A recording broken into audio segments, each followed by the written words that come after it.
1.5 hectare காணி கேட்டிருக்கிறார்கள். அது அவர்களுடைய விமான நிலைய பாதுகாப்புக்குரிய ஒரு இடமாக கேட்கப்பட்டிருக்குது. இது தொடர்பாக பிரதேச செயலாளர் சுருக்கமாக உங்களோட விளக்கத்தை சொல்லுங்க. தற்போது பாவனையில விமானப்படையில பாவனையில இல்ல.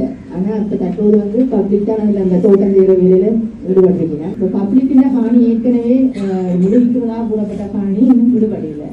பப்ளிக் இந்த 2 இதுக்கும் பிரச்சனை பட்டு கொண்டு ஏற்கனவே கனவேற்ற காணிகள் வீடுகளோட விடுபடாம இருக்குது. கிட்டத்தட்ட 190 ஏக்கர் காணிகள் ராணுவ கட்டுப்பாட்டில் இருக்குது. அவர்கள் அந்த பிரதேசத்திலிருந்து பெருமளவாக வெளியேறிவிட்டார்கள். இருந்தாலும் அந்த காணி தொடர்பாக பொதுமக்கள் கௌரவ ஜனாதிபதியோட நேரடியாக சந்தித்து சீலத்துக்கு சென்று சந்தித்த இடத்துல அது தொடர்பான ஒரு அறிக்கை ஒன்று நாங்கள் இந்த வாரம் அனுப்பி இருக்கிறோம் ஜனாதிபதி சீலத்துக்கு.